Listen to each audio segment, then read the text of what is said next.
It's taken 2 years for Joe Biden as president of the United States to pretty much ruin the secure border that he inherited. Actually, he ruined it a lot sooner than just 2 years. But 2 years after destroying our border security, 2 years after denying that there was any problem, after 2 years of pretending like there was nothing wrong at the border. In fact, just last month we heard him say that there were more important things to worry about when he was in Arizona than visit the border. 2 years later, for the first time, finally, President Biden actually spent 3 hours for a fabulous photo op down at the border. This is the first time in his entire 50-year political career that he deigned to actually see what was going on at our U.S.-Mexican border. Well, what happened at the visit? What did he see? What didn't he see?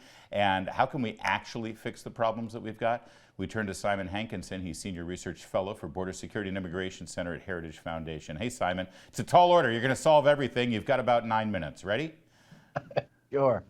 First of all, let's talk about this visit. I mean, it's the height of hubris for him to be walking past that border wall, the fence at the border. When I was told for the last several years that walls don't work, it almost looked like he was walking past it, suggesting that he had something to do with it. Yeah, he's definitely trying to have it both ways. He's getting squeezed. I think he's finally realized that this is a political problem. He's getting squeezed between the right that wants him to do something, anything to enforce the border, and then his advocates for immigration on the left, who will never be satisfied until every single person on earth who would like to live in the United States actually does. Right. And when the president says we need more resources down here, we need more resources, he's not talking about resources to actually have an orderly protection of the border to keep people from coming in. He's talking about resources to sort of help process all of the people that are crossing, right? It's very important to understand that any money that they get from Congress is going to go into the Mayorkas migration machine. It's going to process people, parole them as quickly as possible, even though that's illegal and completely not what Congress intended by that statute, and then just punt them into the interior so they become someone else's problem. It is not going to go to deterring anyone, detaining anyone, or deporting anyone. You mentioned Mayorkas, Alejandro Mayorkas. He's the Secretary of Homeland Security.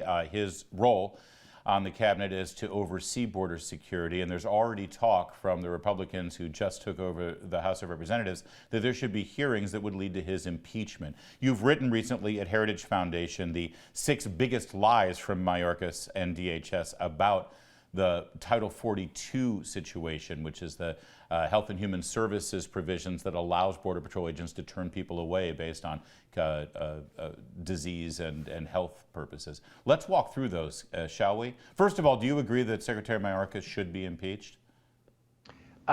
Yes. I mean, I think he has clearly not done the job that he was hired to do, and he's violated the oath that he took to enforce the laws of the United States and uphold the Constitution. All right. Well, the first lie that DHS and Mayorkas is saying here is something that we hear repeated from the White House, at the press secretary and the president, the vice president, that this is all Congress's fault. If we've got chaos, it's because of Congress, because Congress isn't doing anything. By the way, up until about 4 days ago, Congress was in control of the Democrats. So what's Congress's role here, if any? Well, Congress has responsibility under the Constitution for immigration, so they do get to set the numbers. They get to decide who comes in and how. Biden has driven a truck through a couple of loopholes in those laws and is paroling in hundreds of thousands, if not millions now, of people in a way that was just completely never intended by the law. When he says that it's Congress's fault, what he means is he wants Congress to act to pass the leftist version of immigration reform, which is to say make it a lot easier for people to come in, amnesty all those who are here illegally, and kind of blow up the system. Yeah. And that's not realistic. In a way, it sounds like blackmail. It's like, yeah, it's broken down there, and we can't fix it until you give us what we want, which is amnesty. So it's like, you know, if you don't like what's going on at the border, it's just going to keep getting worse unless you give us what you want. That's really their strategy here, it sounds like. Well, I can only see 3 reasons for letting in as many people as he is. One is ideology. They just simply don't believe that there should be borders. Another would be that they think there's some electoral advantage. They're going to gain voters. And the third is exactly what you said. It's extortion. They're saying to Congress, OK, if you're not going to do what we want by reform, we're just going to let the system fall apart. All right, Simon, I'm going to have to start going faster or stop engaging with you on these as much as I am if we're going to get through all 6 of the big lies. Number 2, it was broke when we found it. Oh, we hear this all the time. Oh, we inherited a disaster at the border. Trump neglected the border. Doesn't seem like it was a disaster compared to now. That's simply not true. I mean, I think numbers were down 85% of illegal crossers. They were starting to getting close to building a border system of walls and other barriers. They were using migrant protection protocols, most importantly, to keep people who are probably going to seek asylum out of the United States while their cases get heard, because 9 out of 10 of them aren't going to get that protection in the long run. So that's just flat out not true. Line number 3 is a direct quote, so let me read it. DHS has been executing a comprehensive strategy to secure our borders and build a safe, orderly, and humane immigration process. I believe Secretary Mayorkas, actually, you're quoting him here from what, some of his congressional testimony, yeah? I mean, safe. Can we seriously say that a system that's had over 1,000 people die trying to cross into the country is safe? It's not safe for the Americans who are dying of fentanyl overdoses. All that fentanyl is coming over the border.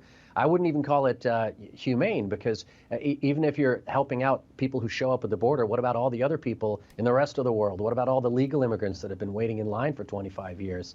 So I don't think you can apply any of those adjectives. Well, not to mention the cases that we've heard of certain border towns whose morgues are overflowing right now and at overcapacity with dead bodies from people who have died on the trek or died crossing. Also, we had the semi-truck that had 53 illegal crossers die baked inside that. How is this safe? How is this humane? It's outrageous what's happening. Number 4, we hear this all the time too. It's not our fault. I mean, they're always saying it's not our fault. You can say that applies to number 2, that this is Congress's fault. But there's a larger lie here. They claim this is a global issue. It's not just America. These migration problems are happening all over the world. I've been working in immigration. I was a consular officer for 23 years. This is not like yesterday the world started to have problems. I mean, if you look at Latin America, it's been a history of coup, economic mismanagement, defaults on bonds. This is not a new thing.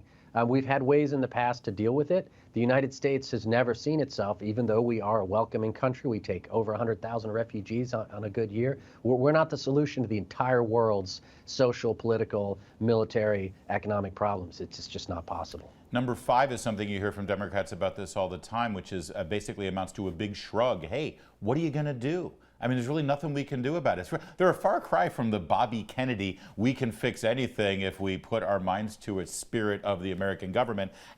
Come on, the border is overwhelming. We can't do anything about it. Is that a lie?